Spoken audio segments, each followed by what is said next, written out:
नमस्ते, जय हिंद, जय भारत। मैं हूं आनंद नरसिम्हन और अखाड़ा के इस अध्याय में आपका स्वागत है। अखाड़ा की शुरुआत करते हैं बड़ी खबर से। बिहार में डोमिसाइल नीति लागू हो चुकी है। मुख्यमंत्री नीतीश कुमार ने डोमिसाइल नीति का ऐलान किया है। बहुत बड़ी खबर ये, डोमिसाइल नीति अब लागू हो चुकी है। मुख्यमंत्री नीतीश कुमार ने शिक्षा विभाग को संशोधन के निर्देश दे दिए हैं और बिहार में अब डोमिसाइल नीति लागू हो चुकी है। चंद्रमोहन जुड़ रहे हैं। जी चंद्रमोहन, बताइए।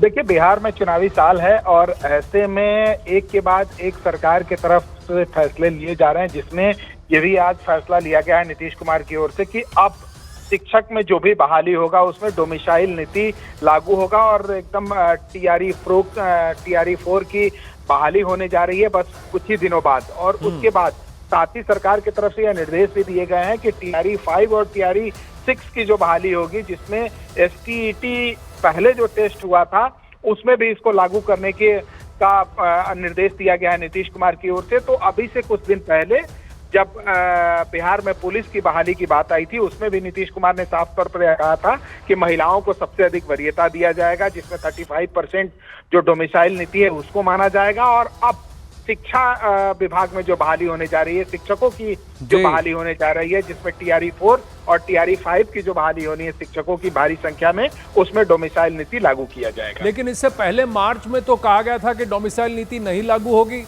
और अब ये पूरा मन बदल हो गया है।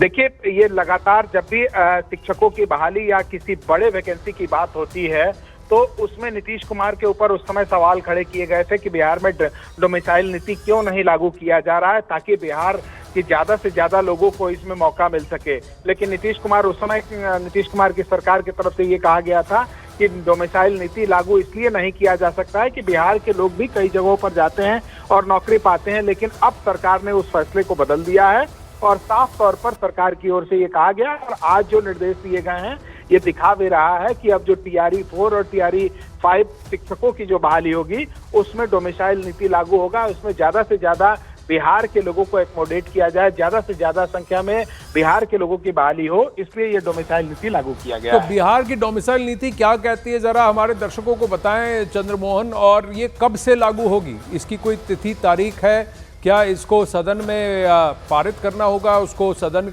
में वोट मिलना आवश्यक है, या कैबिनेट के डिसीजन से ही ये लागू हो जाएगा? बिल्कुल, देखिए, ये कैबिनेट के फैसले से ही लागू हो जाएगा। और इससे पहले जब बिहार पुलिस महिला की बहाली की बात आई थी, उस समय नीतीश कुमार ने साफ तौर पर यह कहा था और सरकार की तरफ से ये नीति भी लाई गई है कि उसमें 35% महिलाओं को डोमिसाइल नीति के तहत वरीयता मिलेगी। और अब TRE 4 और TRE 5 की जो भारी संख्या में बहाली होने जा रही है, TRE 4 शिक्षकों की तो नियुक्ति के लिए अब रिक्तियां आने वाली हैं, तो उसमें डोमिसाइल नीति लागू रहेगा, तो उसमें ज्यादा से ज्यादा बिहार के लोगों को जगह मिल पाए, इसलिए ये डोमिसाइल नीति लागू किया गया है।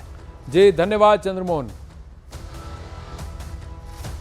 रुख बदलते हैं बिहार से जम्मू कश्मीर की ओर, जहां जम्मू कश्मीर के पहलगाम में 22 अप्रैल 2025 को हुए दिल दहला देने वाले हत्याकांड में पाकिस्तान की साजिश की परतें खुल रही हैं। बैसरन घाटी में 26 निर्दोष लोगों की जान लेने वाले इस आतंकी हमले में पाकिस्तान की साजिश के ठोस सबूत अब भारतीय जांच एजेंसियों ने सामने रख दिए हैं। ये वो आक्रमण है जिसे कि मैसेकर कहना गलत नहीं होगा, क्योंकि हिंदुओं को चुन चुनकर मार दिया गया था।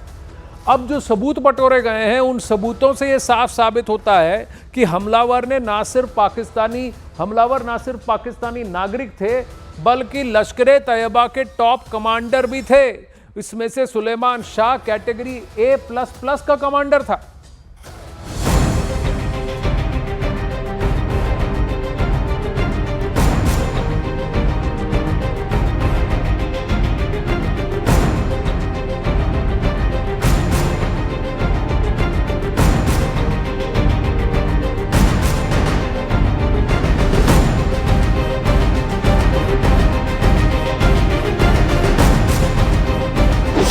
पहलगाम हत्याकांड की खुली परतें। भारतीय सुरक्षा एजेंसियों की जांच में पाकिस्तान बेनकाब। न्यूज 18 इंडिया की एक्सक्लूसिव रिपोर्ट में खुलासा।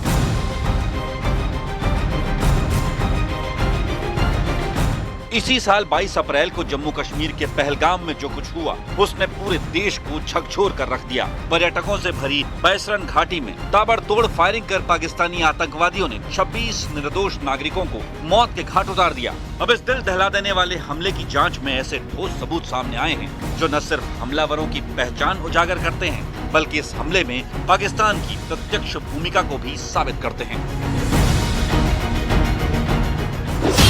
सामने आए पहलगाम में पाकिस्तानी साजिश के सबूत। ऑपरेशन महादेव में मिले सबूतों से हुई तस्दीक।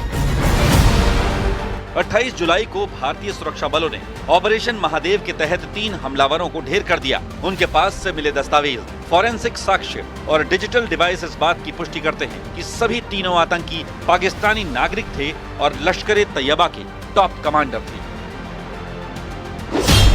इनमें सबसे ऊपर था सुलेमान शाह, लश्कर का A++ रैंक वाला आतंकी जो पहलगाम हमले का मास्टरमाइंड था और जिसने फायरिंग की अगुवाई की थी। इस ऑपरेशन के लिए उसे कोड नेम दिया गया था फैजल जट। उसके साथ था अबू हमजा, लश्कर का A ग्रेड कमांडर और हमले में शामिल दूसरा गनमैन। इसका कोड नेम था अफगान। पहलगाम हमले में जो तीसरा आतंकवादी शामिल था वो था यासिर। यासिर भी लश्कर का A ग्रेड कमांडर था। इसका कोड नेम जिब्रान था। इसका काम सुरक्षा घेरा बनाना और पीछे से कवर फायरिंग देना था। मिल गए आतंकियों के पाकिस्तानी होने के पुख्ता सबूत। ऑपरेशन महादेव में तीनों आतंकियों को मौत के घाट उतारने के बाद भारतीय सुरक्षा एजेंसियों ने आतंकवादियों के पास मिले सामान को खंगाला तो उसमें उनकी पहचान से जुड़े कई अहम सबूत सामने आए। आतंकी सुलेमान शाह और अबू हमजा के पास से 2 पाकिस्तानी वोटर आई कार्ड मिले, जिनमें से एक लाहौर और दूसरा गुजरांवाला निर्वाचन क्षेत्र का था। साथ ही पाकिस्तान के national database and registration authority NADRA से जुड़ी स्मार्ट चिप भी मिली। इस स्मार्ट चिप से फिंगरप्रिंट, चेहरे की पहचान और परिवार का DNA डेटा मिला। इन सबूतों से साबित हुआ कि ये आतंकी पाकिस्तान के कसूर जिले के चंगामंगा और POK के रावलकोट इलाके के रहने वाले थे।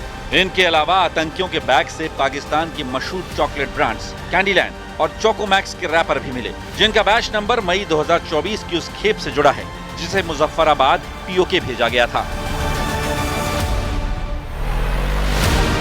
फॉरेंसिक और तकनीकी सबूतों से सामने आया सच। आतंकियों के पास मिले सामान की फॉरेंसिक और तकनीकी जांच से पूरा सच सामने आ गया। घटनास्थल से बरामद कारतूस और 28 जुलाई को जब्त की गई AK-103 राइफलों के बीच 100% बैलिस्टिक मिलान मिला। बैसरन घाटी से बरामद खून से सना कपड़ा और मारे गए आतंकियों का DNA प्रोफाइल पूरी तरह मेल खाता है। सुलेमान शाह के पास से जब्त GPS डिवाइस में दर्ज वो सभी लोकेशन पॉइंट्स मिले हैं जो ठीक वही हैं जहां प्रत्यक्षदर्शियों ने हमलावरों की मौजूदगी बताई थी। पहलगाम हमले के बाद भी पाकिस्तान ने खुद को वैश्विक मंचों पर पीड़ित बताने की कोशिश की थी, लेकिन भारत के पास अब पाकिस्तान के खिलाफ सबूतों का एक ऐसा पुलिंदा है जो उसकी सच्चाई को दुनिया के सामने रखने के लिए काफी है।